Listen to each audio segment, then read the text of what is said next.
Tom was working on new test data. It was boring and time-consuming, but it was the meat of all the work he and his team had done on the test car over the past month, so, whether he liked it or not, he was collating and grouping the information for analysis. His phone beeped with a text notification. He saw the screen flash but didn't pay attention to the sender's name. Several minutes passed before he saw a pause in the data and looked up from the monitor. He picked up his phone and looked at the notification. It was a number that was not registered in his contacts, and although the area code was local, he did not recognize the number. For a moment he considered deleting it as spam, but then he thought he should just open it and see if it was from someone on the team whose phone number he hadn't saved yet. He clicked on the text and a message appeared on the screen. At first he was confused. Who could have sent him a sexual image? But on his phone there was a photo. Too explicit a photo. He read the message. Watch attentively. You still have time. At Bradley's. 18 ow. He read it again.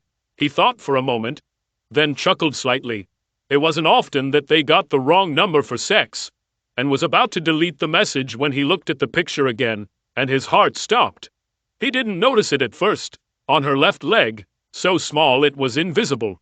The tiny mole belonged to Alice, his wife of the last 6 years. He looked at her again, in disbelief, searching for something that could disprove what he had seen with his own eyes. But the closer he looked, the more convinced he was that he was looking at a terribly incriminating photograph of his wife. He read the note again. Bradley's was a local pub, but not the one where Alice happened. He was in the next town over. But why was Bradley's at 6 in the evening when Alice was on her way to Boston? Her team was preparing a big proposal. The presentation was scheduled for Monday afternoon. The whole team flew in today and were scheduled to meet tomorrow to finalize the proposal, and on Sunday, to do a full parade run-through before the actual event. Alice was one of the leaders, so of course she was there to prepare. It was 5:15 p.m. She was scheduled to land in Boston at 4:30.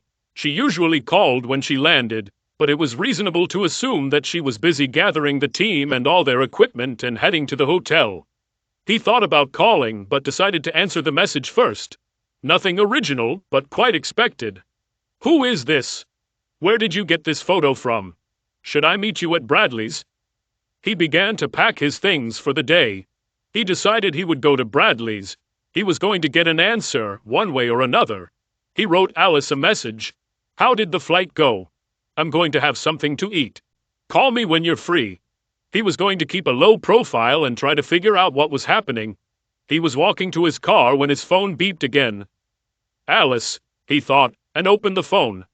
The message was a response from the mysterious caller. I'll be there, but I'm sure you'll find someone more interesting there than me. Now his head was spinning. He opened the maps on his phone and quickly walked to his car. It was a 30-minute drive to Bradley, and it was now 5:40 p.m. He will get there shortly after 18 to where. He had no idea how critical time was, so he would go straight there and hope he would get there in time for whoever the message writer thought would be of interest to him. On the way, his phone rang again. This time it was Alice. Crazy time with the team. I'll call you later before bed. Love you. He didn't think anything about it. Their conversation would take place later. He was more interested in the meeting at Bradley's and how the author of the message got such intimate information about his wife. His heart was beating a mile a minute when he pulled into the parking lot at 6:12 p.m. The author of the message had not given him the slightest hint as to who he was looking for, so he assumed that whoever wanted to meet him here knew him and would get in touch. But it was the comment that there was someone more interesting there that caused him the most concern. The author of the message clearly knew something that he didn't, and he felt like he was being set up, but he couldn't think of any other way to figure it out. His insides were in turmoil because of the photograph. He trusted her completely, and their sex life was great, or so he thought. But there was only one way for someone to get his wife's photo, and he was going to find out in about 5 minutes. And the thought of the finality of this answer made him afraid. He stepped inside and turned his gaze to the dim lighting. Not knowing the pub or its layout, he stepped away from the door for a moment and surveyed the surroundings. In front of it was a large dining room, and to the left of it was a bar. He walked to the bar, found a seat at the end, and sat down. The bartender had just finished filling the order of a well-dressed customer and approached Tom to take his order. He asked for a draft and turned to look at the dining area. His attention was drawn to a man who had just taken his order and was walking across the dining room floor towards a table full of smiling people. Then he saw what the poster had been hinting at. Alice was sitting at the table, accepting a drink from a well-dressed man, smiling, and dressed to impress in her little black dress. And pearls! He was on autopilot. He stood up and walked over to the table where Alice was sitting. He was 2 steps away from her when she saw him. Her face turned from an open smile to a frightened look. He didn't slow down. As Tom approached the table, he grabbed the well-dressed man's hair with his left hand. He yanked back sharply, and the well-dressed man dropped his drinks and stumbled backwards, losing his balance and crying out in pain. As he pulled the man past him, he let go of his left hand and prepared to throw a right punch to the face, but realized that the man's backward movement was too fast, and he was out of range, falling on his butt before Tom could engage him. The battle. He took 1 step towards him and recognized him. "Don't get up, Pete," said Tom. "I'm serious." The previously well-dressed Pete looked up from his drink-soaked suit, lying in a crumpled heap at Tom's feet. He nodded, but didn't move or speak. Tom looked back at Alice. The whole table was silent. He recognized several people. They were all part of Alice's team and came to his house to eat and get together. Perhaps loyalty to the team trumps infidelity, he thought. Except for one person. Someone sitting in front of him at that moment was there, knew the truth, and decided to tell him. He thought about finding out who it was, but only for a moment, and then decided it wasn't worth pursuing. "I'm going home. If you expect any chance of saving our marriage, you will come home now." She nodded and started to rise, but he raised his hand. "Better give me a minute to leave." Before he turned to leave, he looked at Betty Wilson sitting next to Bob Thornton. "Betty, Bill thinks you're in Boston too." "Bob, is this what Hannah thinks?" They lowered their eyes. They could not meet his gaze, much less answer his question. Is the whole team really sleeping with each other? He thought. Unfortunately, he knew that at least one of them was. The journey home was automatic. He seemed surprised to find himself in his driveway without even realizing it. He entered the house, took a beer from the refrigerator, and sat down in the living room. He knew Bill Wilson and Hannah Thornton. He didn't recognize the other 2 couples. There were 4 couples in total. He debated whether to call Bob or Hannah. He realized that he didn't want to talk and didn't know much, but at the same time, Betty and Bob were lying and assessing the situation. He decided to write to them. He quickly sent a note to both of them. "Just found out from Alice who the team's travel plans appear to have changed. Better call for news." Well, now they know something happened and they can decide whether to investigate it further or not. At least his conscience was clear. About 20 minutes passed when he heard the garage door open and Alice drove into the garage. He was waiting in the living room. She walked in, still wearing her little black dress but without her shoes or jewelry. She seemed calm as she walked into the living room and sat down opposite him on the sofa. He was silent and waited for her to begin. He knew that silence is a powerful tool in any discussion. He decided that the silence would last as long as necessary. It didn't take long. Alice seemed ready to explode. "It's not what you think," she began.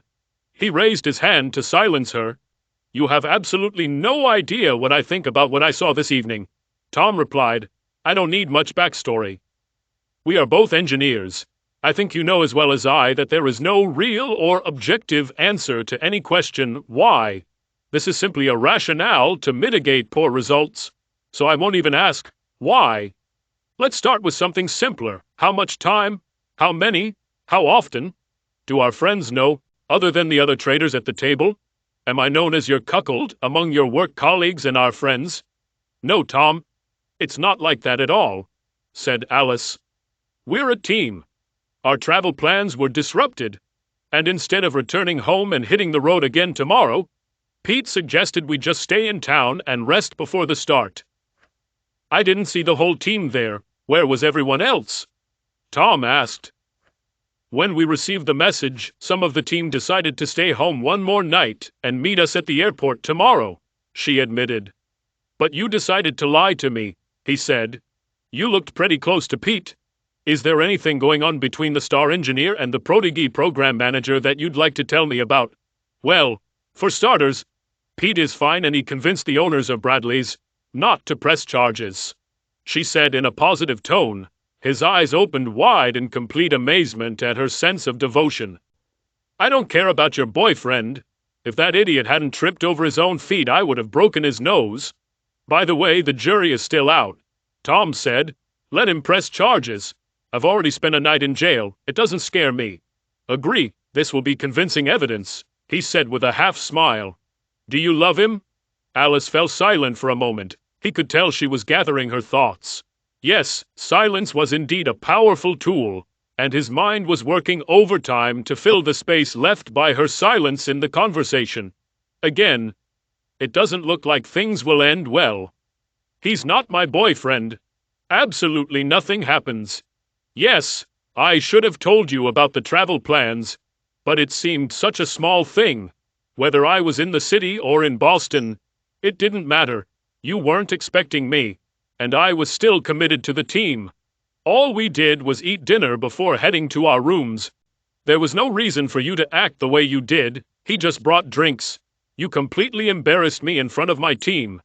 Now, she was in full bluff mode, trying to see if she could bluff and turn up her nose. He opened his phone, called up a message, and slid the phone towards her across the coffee table. From the expression on her face, he knew that she remembered the photo and the circumstances, and he realized that it was impossible to deny it. She started again, this time without further ado.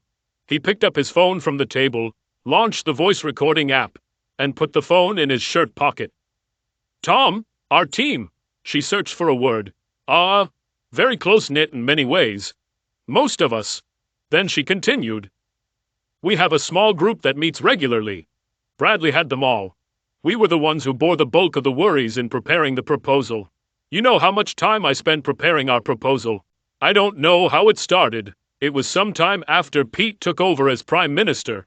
We worked closely together and I was attracted to him, and it just happened. Alice said. No whys, he reminded her. Sex doesn't just happen. First you need to take off your clothes. There are a lot of conscious decisions, we both know that, so don't insult me, please. So, almost 6 months, he answered one of his questions. That's when Pete signed the contract, right? She nodded. Team, he began again. All of you. He let the thought go without giving it a name. I mean, are you all together? She nodded again. Yes. Pete said it was good for building trust and team dynamics. Is this what he said to convince you all to start a sex team in the company? Now you're being rude. It's much more than that. I feel so connected to Pete and my team. More than ever before. Alice's bravado was making itself felt, again.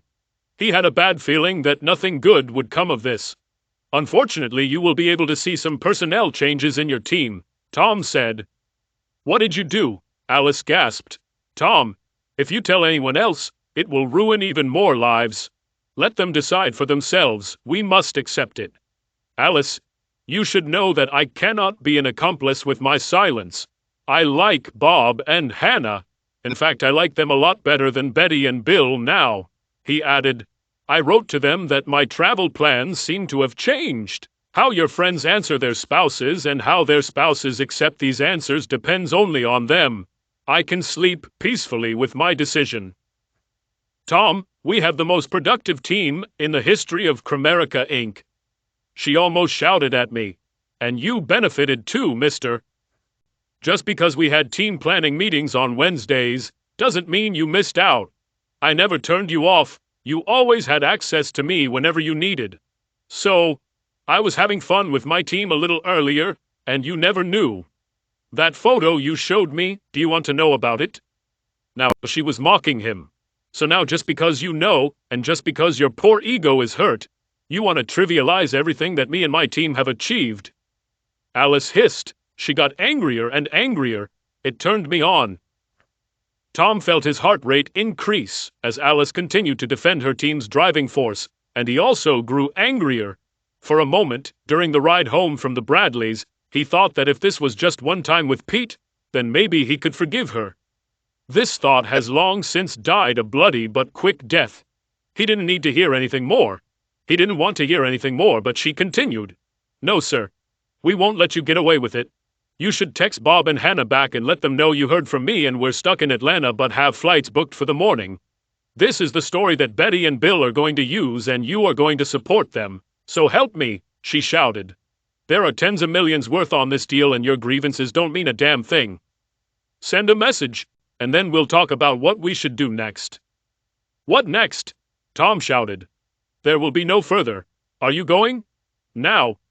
You, your sick team, and your leader Pete can continue as you wish. We're done.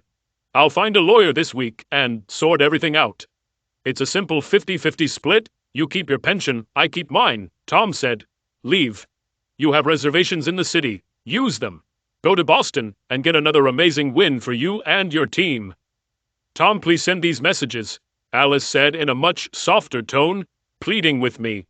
"If we lose Betty or Bill before the presentation, the company could lose millions. You and we could lose tens, maybe hundreds of thousands in commissions and bonuses. Just think where we could go with this money, just you and me. Forget about this misunderstanding. Please, Tom, don't let some unfounded fears about casual sex get in the way. Pete says I'm on the fast track to CEO status. I just need to keep doing what we're doing for a few more years. Don't you want this for me, for you?" she asked. "Alice, just go away." He barely had time to speak when he was hit hard in the back, and the wind knocked all the strength out of him as he continued to lie on the floor with a knee in his back. "Don't hurt him," Alice said. "Too much," she added. "So the jury is still out on the fact that my nose was broken, huh?" Pete said, leaning down and placing his face next to mine as I lay pinned to the floor. "Alice, there must be a transmitter," thought Tom. "Now I know whose team she's fighting for. Let's see whose nose gets broken." Pete grinned. "Take his fucking phone and type these fucking texts from him. We don't have time for this shit." Someone picked him up from the floor. Only one person. He deliberately pretended to be offended, forcing the guy behind him to use a lot of strength to pull him to his feet. This gave him some necessary information. His opponent was a weak office bastard, wheezing from the effort it took to get Tom to his feet. Tom recovered his breath after being made a punching bag and returned to the game. Unlike Pete and his team of well-groomed salesmen, Tom's team worked in the field with the 160th SOAR Detachment out of Fort Campbell, California. Oh, his group of engineers weren't anywhere near their league, but after spending time with the crews on test missions, the team was invited to work their bellies off the Pillsbury test, under the guidance of some tough guys who flew missions in airplanes, modified by his team, especially for them. If these people appeared on your doorstep, it meant that they had been sent there, and your days on Earth had come to an end. Tom and his team created the devices needed to get into hotspots and, more importantly, get out of them. Tom's team was proud that their modifications helped complete the mission and bring everyone home. The guys from 160 and their scary passengers were very appreciative of the hard work Tom's crew put into making their equipment work, and the scariest guy in the group was Staff Sergeant Troy Baker. He was well known to those who lived in his world. Everyone, from tramps to colonels, showed him the respect he earned by accompanying his men on missions around the world. He was well known for never leaving anyone behind. This reputation was cemented forever during the mission to Colombia. Staff Sergeant Baker told the young lieutenant platoon leader to stay close. It was the lieutenant's first mission, and Staff Sergeant Baker thought he was doing well for a newbie when FARC rebels opened fire and ambushed their team. They were able to fight them off, but then he looked back and saw the lieutenant lying on the ground, bleeding from a head wound. "He lost consciousness," the medic said, checking his vital signs. Baker knelt down and picked him up in the fire carrier.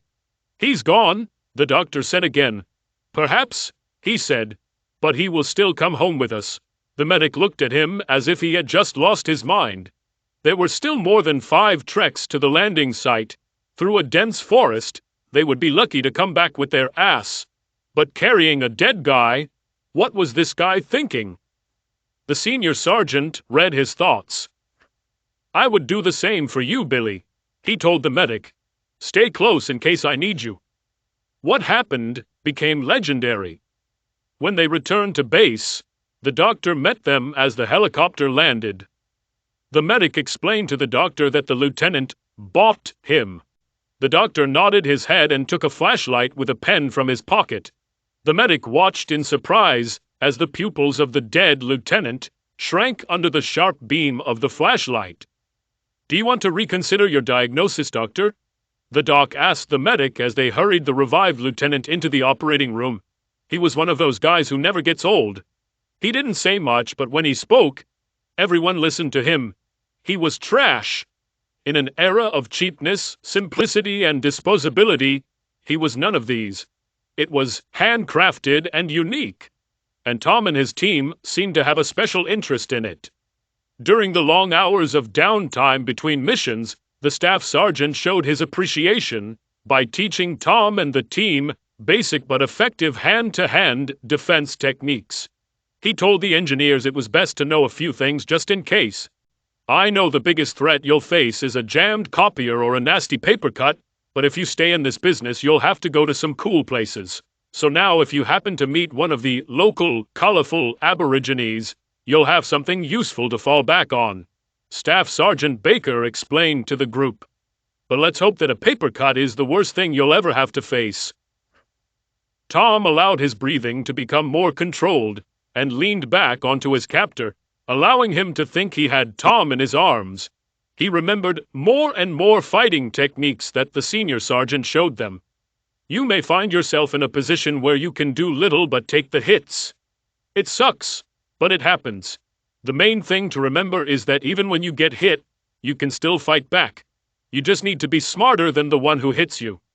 Tom remembered his lesson and leaned back against his captor, passively resisting and draining the lone man's strength. "Give me the phone, Tom," Pete said, looking him straight in the eyes. "Look, now you know that I had sex with your wife. You're just another weakling, nerdy nerd. Do what we ask, and maybe you can stay with Alice when the team isn't using her. Don't forget about all the toys you can buy with her bonus. Hell, maybe Alice will buy you a rubber woman for those times when she's otherwise busy." Tom kept his mouth shut, as Pete took great pleasure in humiliating him by making him do his bidding. "Where is it, Tom?" he asked, seeing the outline of a phone in his shirt pocket. "Ah, here he is." He reached for it with his right hand. Tom stepped back hard with his right heel, catching his captor's shin about halfway up and dragging it down until he slammed into his Gucci moccasin toes. He flexed his arms and broke the grip of his captor, who cried out in pain and fell under his leg, which could no longer support his weight. He saw Pete's eyes widen in recognition. His right hand shot forward, and he turned his shoulder, as the first sergeant had shown him, and slammed his clenched fist into the center of Pete's face with maximum force. He felt a bone break under his fist. A fountain of blood erupted from Pete's nose, and he collapsed to the floor as if he had been hit by an axe. He turned around to see who was holding him. It was Bill. He lay on the floor and cried, holding his leg. "I think you broke my leg," he whined. Tom stepped hard on his foot, and Bill cried out in pain. "That should remove all doubt," said Tom. Turning around, he saw Pete on the floor, raising both hands to his face and trying to rise to his knees. He walked up to him and lowered his face next to his ear. "Looks like your nose was broken, old Pete." "I'm just not ready to take one on the team," he said and hit him hard on the temple. Pete sank back down. His adrenaline surged, and his breathing quickened as he searched the living room for Alice. At that moment, he felt a strong blow to the middle of his back and the base of his neck.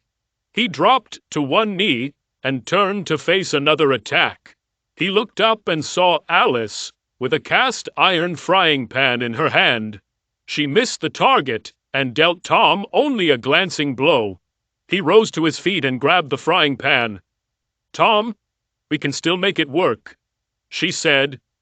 "Think about the money you will throw away." I'll stop all this extra sex. I'll stop them, I promise. Just you and me, just like old times, Tom." He massaged the back of his head with his left hand and looked at her, stunned at how quickly she was changing from one Alice to another. For a minute, he thought about the alien from John Carpenter's The Thing, how it changed shape with each new challenge. He smiled at the thought. Alice took this smile for silent consent to her last request and moved to hug Tom. He lowered his left hand from his neck to steady her. Then, after a moment's hesitation, he raised his right hand and punched her right in the nose. Not hard enough to knock her out, but hard enough to break a bone. Alice screamed and collapsed on the floor. "It hurts, doesn't it?" asked Tom. "Your eyes are watering. You can't see, you can't breathe. There's blood everywhere." "It works every time." "Why did you hit me?" she cried. "Because I could," he replied. His phone was still on and recording. Not all the records were in his favor, but he felt he had enough to justify his answers. He quickly looked around the room and remembered what the staff sergeant had told him. "Decide when you can act and don't move until it's right. But once you do it all and don't stop until no one moves but you." He looked around, except for Bill whining in the corner and Alice trying to stop the blood flowing from her nose. He was the only one moving. "You saved another top," he thought. "It doesn't look like you, Loverboy and Mr. Bill, will be able to serve on Monday. Damn bad luck and missing out on all those millions and big bonuses." Tom continued. "Well, I wonder what Art will say when he finds out." He considered calling 911, but he waited, knowing that once the police showed up, he would lose his chance to question Alice, and walked over to where she was sitting. A dish towel was pressed to her face. Tom knelt down next to her. "Pinch the bridge of your nose with your thumb and index finger." "Like this," he said, demonstrating. The surge of adrenaline subsided, and he suddenly lost all his energy and sat down heavily opposite Alice. Where did his wife go? The Alice he saw every day was not the same woman who sat opposite him, and he again wondered how she had deceived him for so long and so thoroughly. "Was it worth it?" he asked. Alice looked at him and shook her head. "It could be," she said, "if you would just agree. We were so close. After Monday, I'd be on my way to the executive suite. This will set me back. I can fix everything, but it will set me back."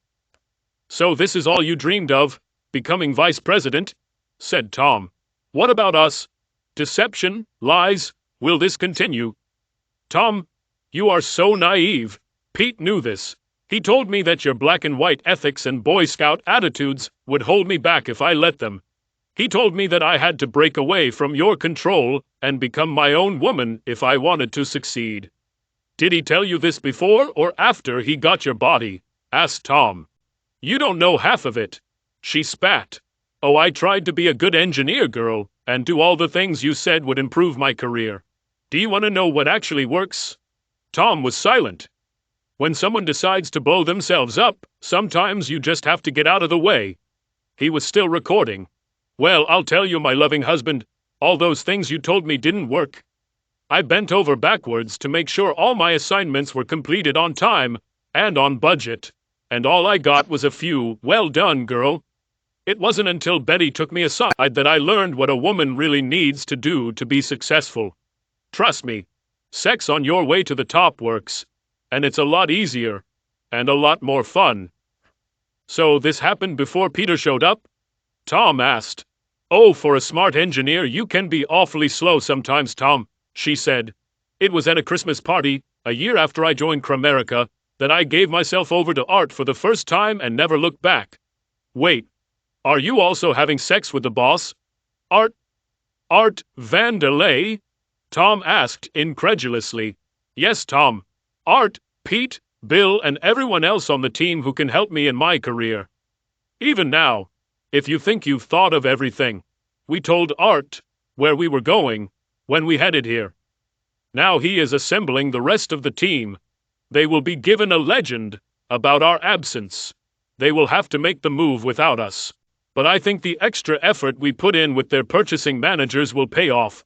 "Do I really want to hear this?" he thought. "Oh, what the hell, why not? Extra effort." Tom pushed. You've always been proactive, Alice. It was so easy that I don't even want to call it an effort. She laughed. What's the old joke like? The worst sex of my life was great. She continued. At the bidders conference, it was so easy with the men that we had to get a little more creative with Brenda, the exemplary woman on the selection committee. It's funny that I can even seduce a woman, but I had to bring in old Pete as a kick. And if we take into account the promises that, after concluding the contract, we will start working together, then yes, our selection committee is in perfect order.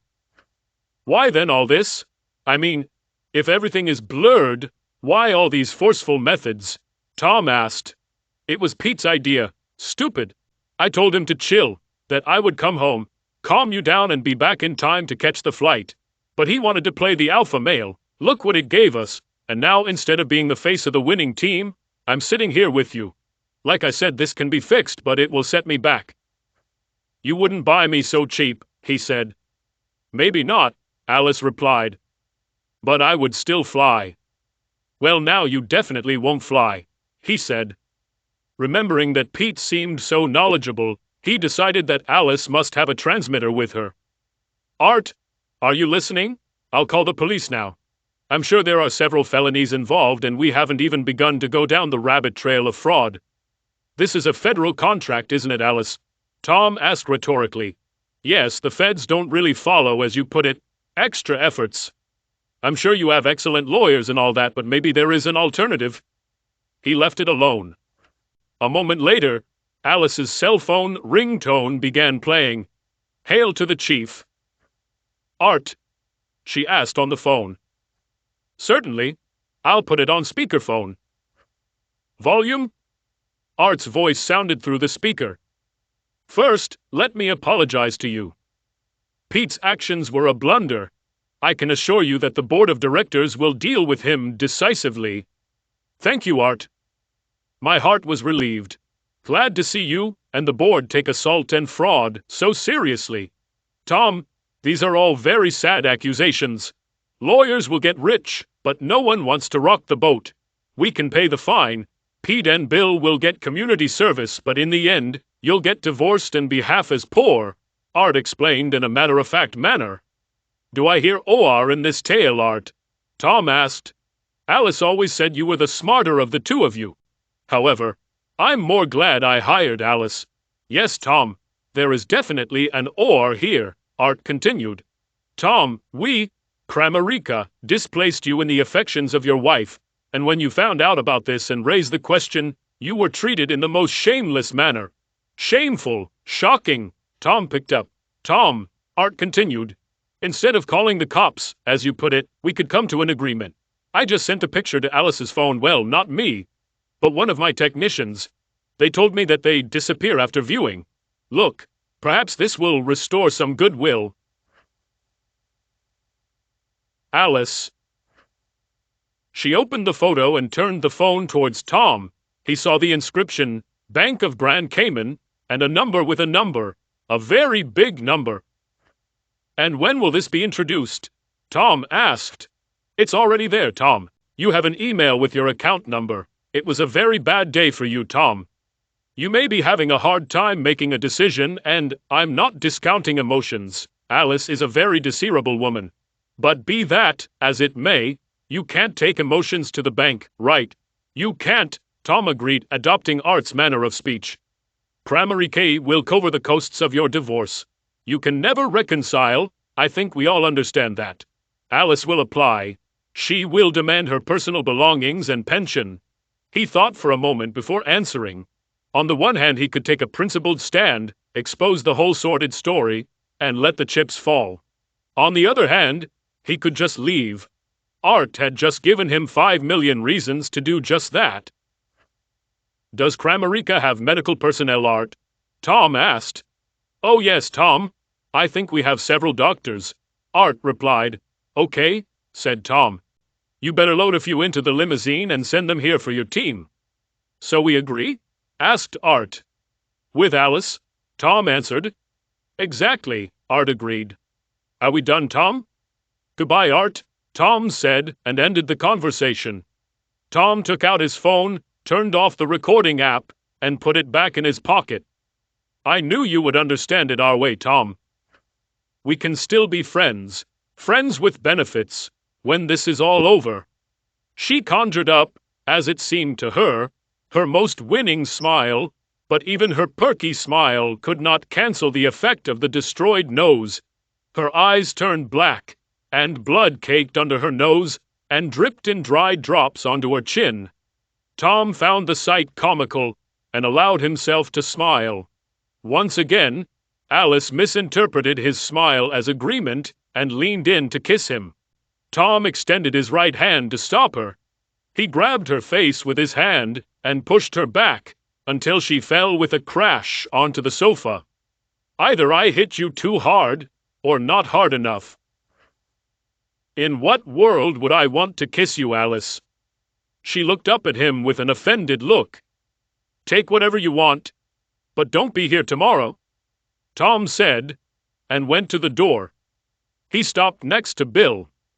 Do your legs still hurt? He asked. Yes, damn it, you bastard. It still hurts. Bill whined. Maybe this will distract you, Tom said and kicked Bill in the balls. Bill arched and groaned. He got into his car, not knowing where he would go, but food and shelter were high on the hierarchy of needs, for good reason. He grabbed a hamburger in one of the cafes and checked into the Red Roof Inn outside the city, not far from the highway, and fell asleep as soon as his head hit the pillow. Despite the aches and pains of 100, yes, at least 100 he believed, various insults inflicted on his body, he woke up early in the morning and dragged his aching body out of bed. He was making coffee in his motel room when his phone beeped and he reached for it. It was a message from that number. He immediately opened it. Sorry for yesterday. I can meet you in shopping center around noon. I invite you to take a seat at the bar. I will be there. He wrote a reply message and poured lukewarm brown water from the coffee maker carafe into a paper cup. Yes, I'll be there, he thought, and set up his laptop. It's time to start online banking. In college, long before meeting Alice, Tom had an economics professor who recommended having at least one offshore account as a rainy day fund. He had nothing to lose, and with the help of the professor, he soon became the owner of a brand new bank account in the Caymans. It was his Love You Foundation. He opened an account 10 years ago and added to it whenever possible. He was proud that he had about $50,000 in his account. Well, his Love You Foundation was about to get a serious boost. Tom opened each bank's secure website. With a password and a few keystrokes, he transferred most of Kramarica's payment into his personal account. On the original account, he left $100,000. He showered, changed clothes, and prepared to go to meet the mysterious author of the message. Tom came in just after noon. Walking inside, he saw a man who waved to him. He looked about Tom's age, was handsome and well-dressed. Tom approached him. I think you sent me a message, Tom said, sitting down. I'm sorry that everything turned out this way. I don't know if there was any clean way to tell you, the stranger began. Why don't you start with who you are and how you are related to Alice? Tom replied. I was on the team. I left the army after 8 years of service. I was wounded in battle, had a long recovery, and was demobilized for medical reasons. I joined Kramarica about 6 months ago. I was assigned to Pete's team about 3 months ago. I was telling a friend about work and mentioned that I worked for Alice. When he asked her full name, we found out that we had a mutual friend, and he asked me to look after Alice as a favor. At first everything was great. I was warmly received by the team. It wasn't immediately clear why, he began. Alice came to me about 2 months later. She's very attractive and, persuasive. But when I asked her about the ring, she just smiled and said, It's okay with you. I didn't agree and said so. This marked the beginning of the deep freeze. After I turned her down, I got all the worst assignments and nothing but heartbreak from Pete. I called our mutual friend back and told him that Alice had approached me. He thought there was more to it than Alice was saying and that you should know. Pete sent me a photo of them trying to get me on the team so I could get a prize if I accepted. Let's just say I don't agree with their methods. I think I'm a straight shooter. I quit yesterday and sent you a message." "Our friend?" asked Tom. "Troy Baker." "If I hadn't met Troy," he replied, then paused for a moment before continuing. "Let's just say he helped me get out of some trouble when I was a green lieutenant. I owe him a couple of favors." "We both should," Tom agreed. "What are you going to do?" asked the stranger. "Art sort of outlined it all for me. I could get the cops involved, and yes, Bill and Pete and even Alice would get in trouble with the law, but with his lawyers, it would all end in nothing. We made a deal. You might think I'm selling out, and maybe to some extent you're right. But they stole the only irreplaceable thing I had. If I can't legally make them pay, at least I can make them pay. It won't bring Alice back, but I think I may find that she's less irreplaceable than I thought. I have a trip planned. Tell Troy, thank you for everything. I won't go back to work." "And you?" Tom finally asked. "Well, Troy always spoke highly of Baxter Inc., and now that you're gone, they might need another engineer. I think you'll find that they do things a little differently at Baxter. You might like it better. The work is challenging, but the added benefits don't compare to what Tony's team was offering." Tom smiled. "I think I can live with this." The stranger stood up. Tom did the same. They simply nodded to each other and left without another word. On Monday, Tom had just checked in for a flight to Costa Rica. Tamarindo would be a good place to unwind a bit, he thought. He headed toward security and saw a mailbox ahead. He reached into his pocket and pulled out an envelope addressed to the U.S. Department of Justice, Washington, D.C. Inside was a flash drive with a recording. Perhaps they will be interested. Who knows, he thought. Maybe Art's lawyers aren't as good as he thinks. He dropped the envelope into the box and walked to the security line. 9 months later, Volume sat at his usual table in a cafe. Anna, lovely as always, brought him his cerveza. "Thank you, dear," he said, and raised the bottle to his lips. He received mail. He was still holding the envelope in his hands. There was no return address. He wondered who found him. He wasn't going to take any difficult steps to stay undetected. But finding him in a small town on the Pacific coast of northern Costa Rica might require some resources that weren't available to the average guy. His first thought was that Art's people had found him. He left it at his home for 2 days. He was sure it wasn't a bomb, but he couldn't be too careful. "Carlos?" Tom turned to the owner of the cafe. "Do you have knives?" "Si, Mr. Tom." Tom handed over the envelope and took a few steps back. You can never be too careful, he thought, as Carlos opened the envelope. He handed it to Tom, who thanked him. He took another sip from his bottle of beer and turned the envelope over. Several sheets of paper fell on the table. He picked up the note. "Thought you might be interested." That was all that was written in the note, and instead of a signature, a telephone number was indicated, the same number. Troy would have the resources to find him, he thought. I can live with this. He turned over another sheet of paper. It was a copy of an article from a newspaper with a photograph. The photo showed Pete, Bill, Alice, and Betty being led out of the Kramariki building in handcuffs. The title of the article read, "4 accused of multi-million-dollar procurement fraud." He smiled. Maybe Art's lawyers aren't what he thought, he told himself, a habit he had acquired since his Spanish was weak and his English was not widely spoken. He liked to hear English spoken, even if it was just talking to himself. "Anna, another beer, please." He held out his empty bottle. "See, Mr. Tom." "Thank you, Anna," he said, accepting the beer, taking a sip and looking out at the deep blue Pacific Ocean. Subscribe to our channel so that your second chaff doesn't cheat on you, and go ahead and listen to the next story, because this story is nothing compared to the next one. If you're under 18, don't even think about listening to the next one.